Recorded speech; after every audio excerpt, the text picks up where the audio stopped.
back. Spurs on the road taking off the defending NBA champs, the Denver Nuggets. So there you just saw the MVP. All right, highlight of the first quarter. Wemby breaking a pass. This was beautiful. Look at this athleticism. He's got like the longest limbs. Beautiful pass. And then whoop, behind the back. Open three, and it is good. Malachi Branham wide open for three. It's in. Spurs were down 4 after 1. Second quarter, Nuggets build up the lead. DeAndre Jordan, yeah, remember the name from the Clippers? Free inside, put back slam on the miss. Then Nikola Jokic, quick bucket off the pass. He had 21 at half. Denver led by 20 in the second. Then check out Wemby. The oop. Gotta love it. He's 7-4. He had to foul before the end of the quarter. So he had 17 after 2. Nuggets, though, led by 12 at halftime. So let's go to the third quarter. Gotta love the jerseys, too. Third quarter, Spurs looking to strike back fast. Pass up court. Trey Jones finished it with a layup. He had 10. Then it is Charles Bassey. Wide open in the lane. Beautiful. Oh, so great. 9 off the bench. Then it's the Joker. Taking it to Wemby. He gets blocked. Gets the ball back, losing it momentarily, gets Wemby in the air, don't jump. And he finished for 2 the hard way. He had a game-high 39 points, 11 rebounds, and 9 assists before the end of the third. Wemby with the alley-oop, reverse dunk, and the foul. He finished with 22 and 11, so not a bad night. Nuggets were up 107-84 after 3. Fourth quarter, Devin Vassell got some nice shots in the final frame, 19 off the bench. A little questionable in my eyes, but that's fine. Still one of my favorite players. Nuggets led by as many as 28. And taking a look at the final, the Spurs would go on to lose their 12th in a row, 120-132. And if you can squint your eyes, you can see at the bottom of the screen they are sitting at 3-14. After the game, Coach Pop talked about another solid effort by Wemby. Well, he's playing aggressively. He's affecting the game in a lot of different ways. He's blocking shots, he's scoring. He's a willing assist man. He's a very unselfish, good passer.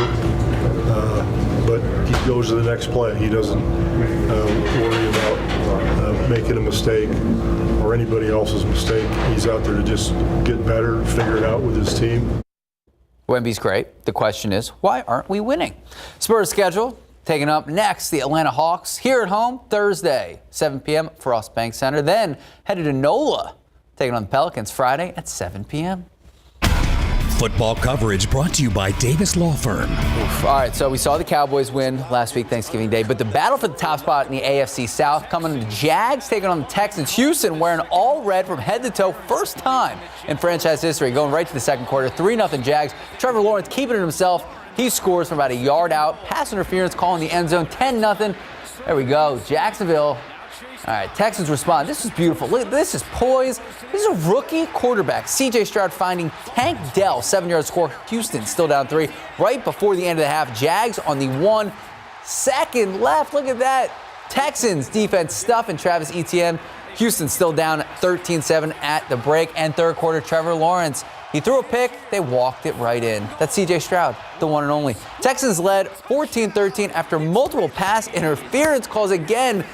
There we go. Trevor Lawrence finding Calvin Ridley. 1-yard score. 2-point conversion good. Jacksonville led 21-14. Jags led by 10. Stroud finding Nico Collins. He's on my fantasy team, so got to show him love. 17-yard touchdown. Texans down. And then here we go. Last chance effort. 58-yard field goal, and it is no good. Would have gone to overtime. The ball bounces off the crossbar as close as you could have gotten. Last second miss. So the final, I mean, look, what an effort. And you got to think, the Jags were such a front runner ending in the season, but they still fall to the Jags 24-21. But nothing but respect. What a game it was. Speaking of the games, they're taking on the Broncos. Texans hosting Broncos Sunday at NRG Stadium.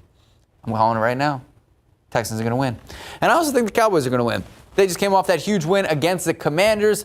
Next, they're going to host Seahawks Thursday Night Football. We're going to watch it on Amazon. 7:15 at the AT&T Center. And Cowboys have been rolling. Got to say, both of our Texas teams look pretty good. I just can't get over what a great name Tank's got. Oh, yeah. Tank Dell. It's great. Perfect. So fun fact, C.J. Stroud, the number 2 pick in the draft, number 1 pick in the draft, came out of Alabama, and they just fired his head coach today. Ah. Yeah, so look, comes down to the draft. I'm just saying. Trevor Lawrence did pretty good, too. He did pretty well. Yeah, he's all right. Okay. Yeah.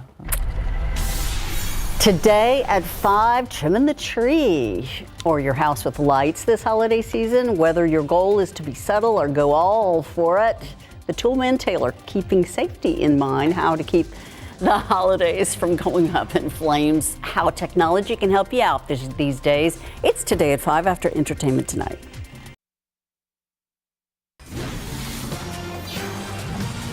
The Senate headed back to work next week, and the Senate Majority Leader planning to attack border security as well as aid to Israel and Ukraine.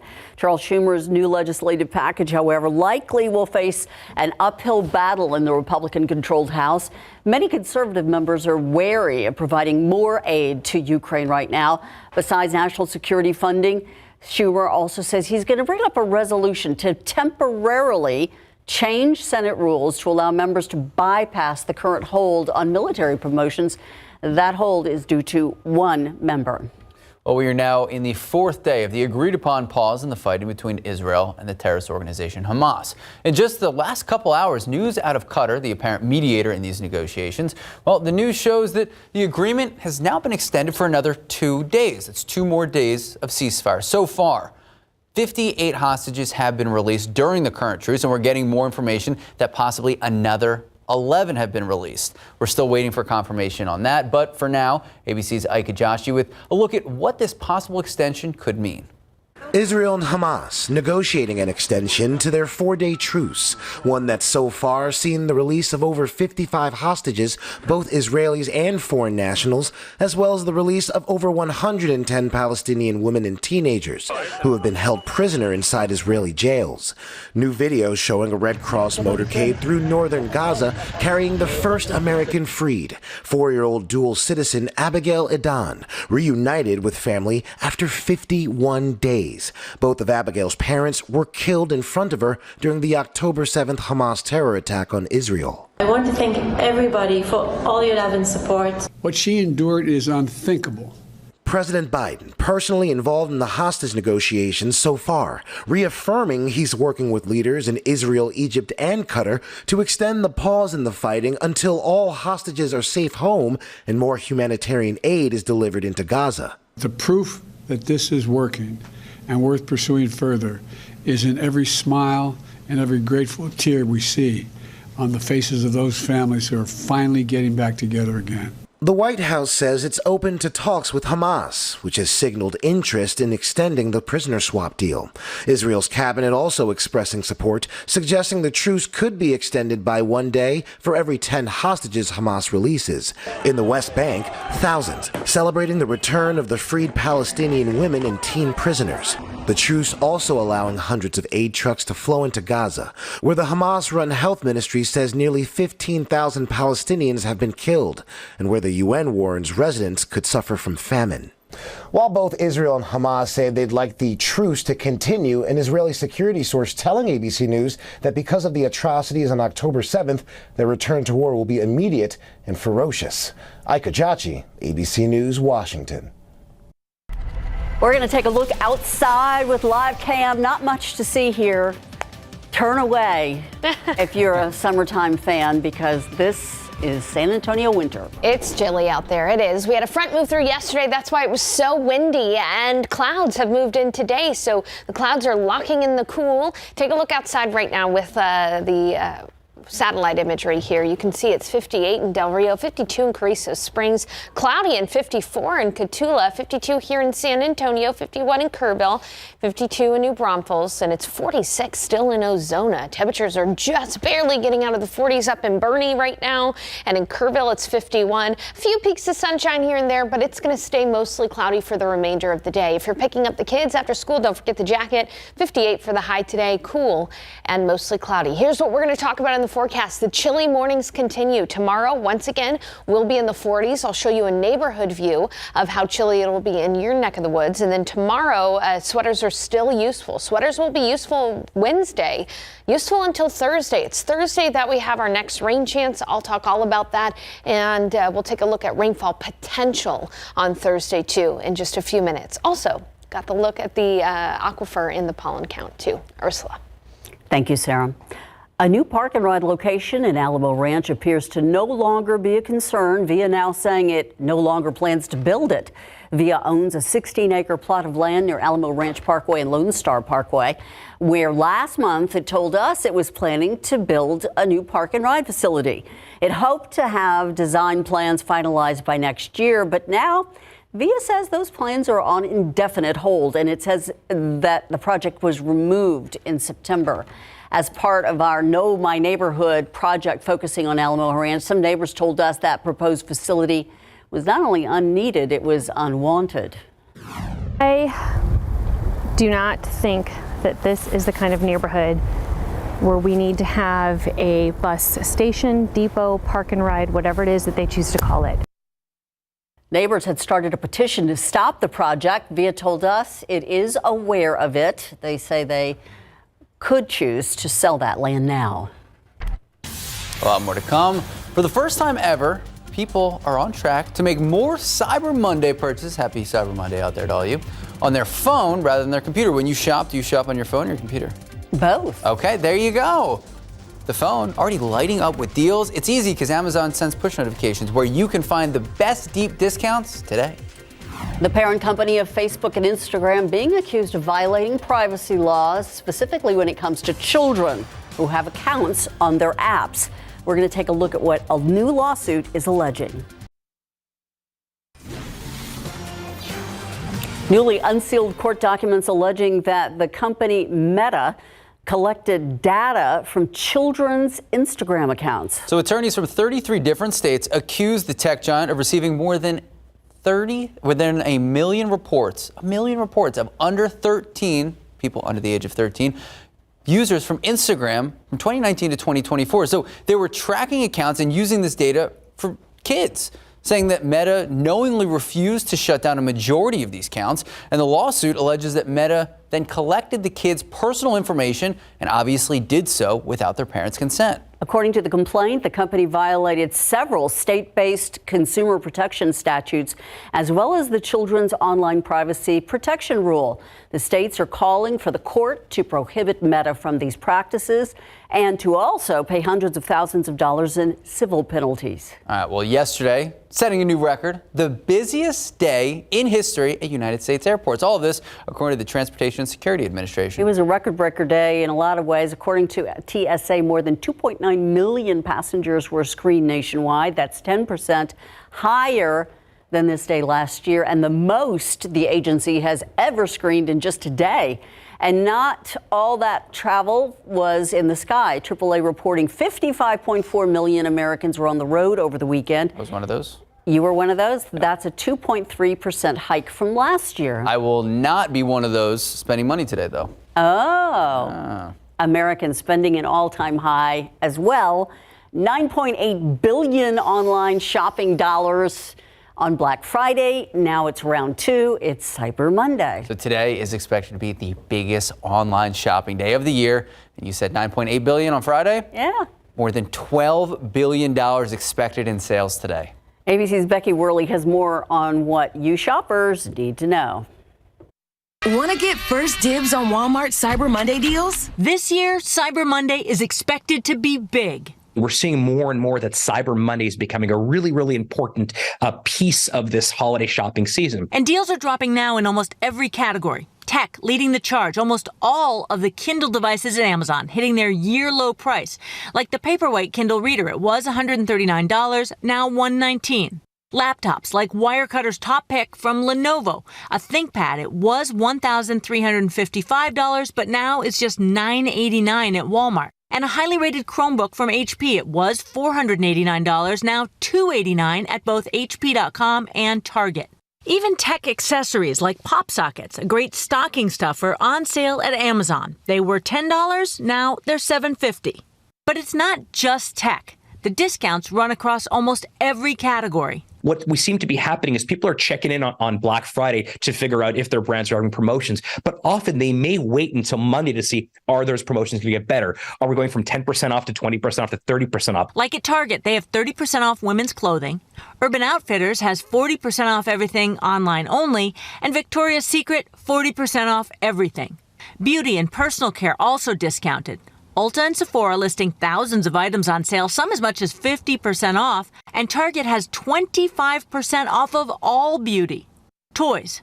Prices are usually slashed right before Christmas, so you could wait. But today marks one of the last days to get early shopping done on toys at a discount.